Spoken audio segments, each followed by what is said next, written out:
주클 네 주식클라스 하창모입니다. 오늘은 포스코 홀딩스를 한번 좀 다뤄봤는데 지금 화면에 보면 글자가 좀 자그마하게 있습니다. 포스코 퓨처엠, 포스코 MC 머티리얼즈, 포스코 필바라 리튬 솔루션, 포스코 HY 클린메탈.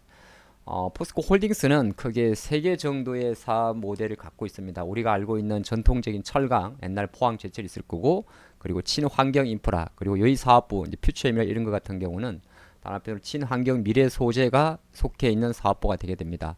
근데 오늘 제목이 자사주 없고 밸류업 동참 이렇게 적어봤는데 오늘 3월 4일이고요. 포스코 홀딩스의 주가가 참 많이 올랐습니다. 뭐 다른 보게 되면 항상 제가 주목하는 건 뭐냐면 주가의 변동성인데 상승 탄력성은 6% 그리고 거래량은 247% 정도가 나왔습니다. 그러면 이거는 우리가 추정할 때 예를 들어서 투자자별 동향에서도 이렇게 뭐 대량의 외국인 매수나 기관 매수가 잡혔다 볼 수도 있고, 다른 한편으로는 포스코 홀딩스 같은 경우는 시가총액이 38조입니다. 그러면 이런 거는 보통 프로그램 매매까지도 동반되게 됩니다. 이게 프로그램 매매라는 게 뭐냐면 그 기계적으로 사는 걸 말하는 거잖아요. 예, 기계적으로 사는 걸 이런 식으로 오늘 뭐 프로그램 매매를 통한 총 전체 거래량 중에서 한 11만 주 정도가 프로그램 매매로 들어왔다 그렇게 볼 수 있습니다. 그러다 보면 이제 장중 흐름에서 딱 아침에 봐가지고 이렇게 끝까지 당기는 경우 이렇게 세팅이 된 거죠. 근데 시장 주식이라는 게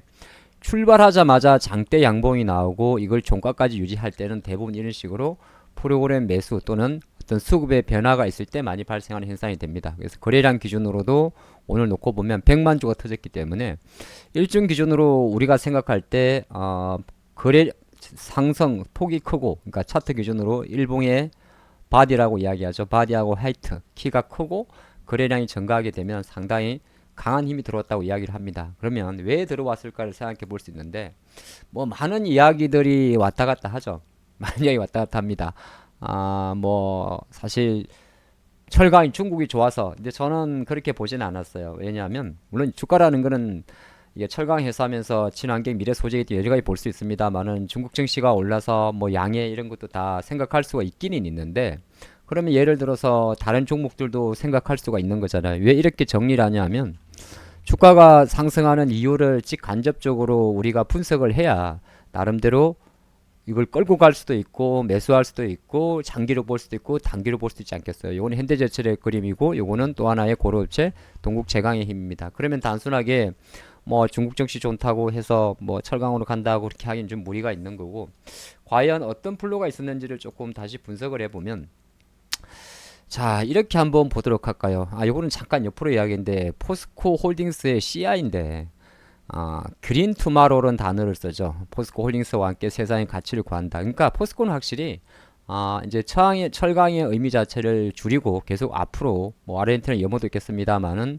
이렇게 리튬에 어떤 포커스를 맞추면서 친환경 미래 소재 기업으로 나가는 그 그림은 이견이 없습니다. 이견이 없는 거고, 그런 과정에서 이번 여기는 아직 안 나왔는데 이번 3월 주주총회에서도 상당히 지금 좀 잡아온 많긴 많아요. 뭐 예를 들어서 주총 소집 공시를 보게 되면 포스코홀딩스는 대략 3월 21일 날 지금 주주총회 하는 걸로 예정이 되어 있는데, 이번 주총회에서 좀 중요한 거는 잘들 아시겠습니다만은 차기 회장 선임이죠. 네, 이게 보게 되면 대표이사미 회자가 지금 장이나 전 철강맨이죠. 예, 선임권도 있을 거고 아직은 말이 많습니다. 뭐 국민연금이 반대한다는 말도 있고, 근데 포스코홀딩스의 지분 구조를 놓고 보면 소액 주주의 비율이 75%가 넘어요.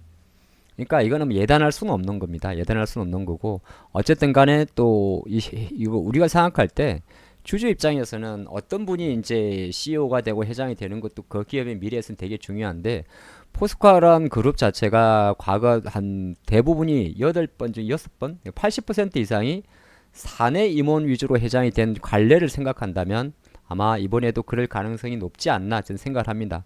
그리고 만약에 국민연금에 반대가 있다면 그거는 주주 친화 정책에 대한 포커스를 조금 맞출 필요가 있지 않나 생각을 할 수가 있고요. 주주 친화 정책을 하는 것은 지금 이렇게 적어둔 것처럼 포스코 홀딩스가 어떤 성장주 모멘텀 측면에서 친환경 미래 소재의 그림을 그리고 있습니다만은 다시 본론으로 내려가게 되면은 포스코 홀딩스는 대표적인 지주회사죠. 네, 지주회사의 성격을 갖고 있기 때문에 어떻게 보게 되면 우리가 단순하게 리튬 가격의 상승이나 이런 거는 포스코 퓨처엠이나 사업회사와 관련이 높을 수가 있고, 지주회사 관점에서 놓고 본다면 어떻게 이 회사 같은 경우는 밸류 프로그램에서 약간 더 부각받을 수가 있습니다. 계속적으로 이제 지난 2월 마지막 주에 정부에서 초안 가이드라인이 발표가 됐습니다만은 궁극적으로는 단계적으로 타임테이블을 갖춰서 5월달, 6월달 하반기로 갈수록 조금 더 구체화되는 거고, 거기서 이제 뭐 밸류 관련한 ETF도 구성이 되게 되는 거죠. 그러면 일단 포스코 홀딩스라는 기업을 만약에 다른 거를 차치하고 밸류 관점에서 한번 분석을 해보면 제일 먼저 볼 수 있는 게 과연 자사주가 얼마나 있냐는 겁니다. 포스코 홀딩스는 23년도 3분기 누적 기준으로 자기 주식을 869만 주를 보유하고 있습니다. 많죠. 전체 주식 수가 대략적으로 지금 보면 총 발행 주식 수가 9,600만 주에서 감소한 주식 1,100만 주를 빼고 나면 총 8,400만 주가 있는데, 8,400만 주 중에서 860만 주가 자기 주식이니까 그렇습니다. 전체 주식 수의 10%나 되는 어마무시한 양이 자사주로 있다는 겁니다. 물론 이거를 다 소각하진 않을 겁니다. 소각한다 말은 좀 그런데, 그러면 어느 정도 소각하고 처분이 있잖아요. 처분 같은 경우는 돈을 받고 파는 거고, 소각은 아예 태워버리는 겁니다. 그러면 예를 들어서 지금 이게 45만원 46만원 기준으로 시가총액 38조예요. 자, 38조 중에서 저게 대략 자사주 비율이 얼마 정도냐 하면 10% 정도가 됩니다. 어디 갔냐? 네, 10% 정도가 돼요. 10% 정도가 되는 걸 만약에 처분을 했다. 그러면은 3조 8천억의 돈이 들어오는 거죠. 계산해 보면 4조 원의 돈이 이제 현금으로 들어오는 거고. 근데 그게 뭔 의미가 있겠어요? 근데 거꾸로 만약에 예를 든 거예요. 저거를 다 소각했다. 그럴 가능성은 거의 전무하다 보는데, 다 소각했다 했을 때는 주주의 가치는 가만히 있어도 10% 이상이 밸류업이 되는 거죠. 즉 간접적으로 놓고 봤을 때. 그쵸? 주주 몫이 10개 중에서 10%니까 10개 중에서 1개가 빠지니까 나머지 9개가 그 1개를 먹는 거니까 퍼센테이지로 계산하면 9분의 1의 주주 환원 효과가 나오는 거죠. 단순 계산을 놓고 봤을 때. 소각이라는 것 자체는 실제적으로 없애버리는 거니까. 아까 잠깐 봤지만은 약간의 자본 감소 효과가 있거든요. 주식 수가 없어지는 거니까. 물론 그럴 가능성은 낮지만은 충분히 포스코 홀딩스가 갖고 있는 870만 주 정도의 유통 물량에 대해서는, 자사주에 대해서는 충분히 항상 밸류 관점에서도 볼만한 기업이지 않나. 그걸 좀 포인트를 잡아본 거고요. 두 번째는 그럼 포스코 홀딩스는 최근에 자사주를 어느 정도까지 매수를 해줬냐면, 근래는 한 적이 없어요.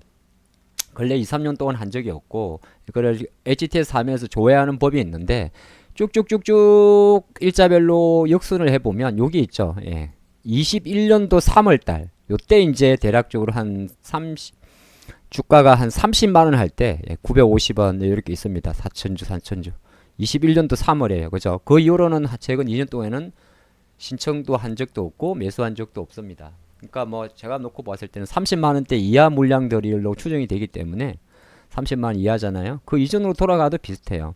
20년도로 가도 거의 뭐 27만원대였기 때문에 사실은 일정 부분 처분을 해도 돼요. 근데 처분이라는 거는 어떻게 보게 되면, 처분도 뭐 주식 수가 없어지긴 합니다만은 밸류업으로 놓고 봤을 때는 사실 처분이 목적이 아니고 소각이 목적이니까 어느 정도 이제, 그러니까 소각을 하는 관점에서는 사실 자사주의 매입 단가는 별로 중요하지 않아요. 아예 없어져 버리는 거니까. 근데 처분하는 관점에서는 상당한 캐시프로가 들어오는 거 차이는 있는데, 밸류업으로 들어가게 되면은 시장에서 번하는 거는 처분보다는 소각이 조금 높습니다. 뭐 anyway 그런 관점을 보시면 좋을 것 같고, 이제 포스코 홀딩스에 들어오는 이 투자자별 동향에서 나오는 수급 분석을 해볼 필요가 있는데, 뭐 외국인 조금 잡히는 게 이렇게 잘 안 보이잖아요. 그러면 추세적으로 볼 필요가 있어요. 포스코 홀딩스에 대해서 사실 외국인들은 지난 한 21년도 초반에 이렇게는 그래프가 이렇게 나오는데요. 지분율은 거의 50%까지 갔었습니다. 2016년 이전으로 가면 이게 한 1년만 놓고 본다고 하더라도 이때 이제 한참 많이 있을 때는 거의 50%까지 있었어요. 그리고 50%의 지분율을 작년도에 거의 20% 초반까지 내려왔었고요. 근데 최근에 놓고 보면 파란 선이 이제 포스코 홀딩스에 대한 지분율 추이인데, 작년 연말부터는 다시 지분을 늘리고 있습니다. 이 말은 뭐냐 하면 포스코 홀딩스에 대해서 어느 정도 외국인들의 매도는 약간 일단락 됐다고 보는 것도 나쁘진 않습니다. 그러니까 최근에 이런 식으로 매수가 들어오는 것 자체가 그냥은 아니라는 거죠. 여기에 또 하나가 있냐면 뭐가 있냐면 국민연금 같은 경우가 대표적으로 이건 좀 달라요. 연기금이라 하는 것은 국민연금 포함해서 4개 정도의 사학연금이나 교원공제 다 포함인데 이 친구들 같은 경우가 한편으로 놓고 보면 국민연금이 뭐 지금 현재 이사진에 반대를 한다고 하더라도 수급적인 면에서는 포스코홀딩스는 밸류 ETF라든지 밸류 관점에서는 투신이나 연기기관들은 비중을 낮출 필요는 없습니다. 저는 그렇게 생각을 해요. 그럼 왜 그러냐면 포스코홀딩스가 실적을 놓고 보더라도 물론 이제 연결이다 보니까 변동은 있을 수 있습니다만 실제적으로 매출 대략 80조 단, 네, 80조죠. 80조 단에 영업이익이 대략 4조 원대가 나온단 말이에요. 물론 21년도 같은 경우 좀 많이 나왔지만은 그리 놓고 보고 PR 기준으로도 10배, 0.6배 정도 됩니다. 물론 PR이 작다고 무조건 뭐 주가 오른 분 없지만은 밸류 프로그램의 핵심이 PBR이 1배 미만이라면 1배까지 올릴 수 있는 여러 가지 액션을 취하라는 거잖아요. 액션은 두 가지가 있죠. 하나는 자사주 소각을 통해서 매입 소각을 통해서 주식 수를 줄이는 방법이 있을 거고 다른 하나는 주가가 오르면 되는 겁니다. 오르면 PBR이 올라가잖아요. 그쵸? 주가 수익 배율이니까. 그런 관점을 놓고 봤을 때는 충분히 약간 보수적 성격. 그러니까 여기 들어오는 자금 자체는 액티브한 자금은 아닐 가능성이 높아요. 액티브하다는 자금은 뭐냐면 약간 영국계나 이런 친구들처럼 단타 자금을 말하는 거고 패시브 자금 같은 경우는 포스코홀딩스는 지금 코스피 시가총액에서 놓고 보면 철강 비중으로는 물론 이제 뭐 지주사이긴 합니다만은 여타 다른 것보다 높습니다. 여전히 시가총액 비중이 2% 전체 7위에 해당하는 종목이거든요. 그런 관점에서는 상대적으로 제가 매니저라면 셀트리온이나 셀트리온보다는 비중을 높게 가져갈 것 같습니다. 이건 상대적 가치 변화를 말하는 건데 그런 관점에서는 그렇다고 기아보다는 아웃퍼폼의 비중을 가져가 있는 0.6의 차이가 있기 때문에 0.6의 차이는 60 베이시스 포인트예요. 그래서 엄청 큽니다. 예. 이거는 장수치가 아니에요. 근데 0.01 정도까지는 대부분이 이 안에서 이제 매니저가 판단한단 말이죠. 어떤 매니저들은 뭐 이거 보면 네이버하고 삼성물산의 비중이 있다면 1.64 대 1.59니까 0.05죠.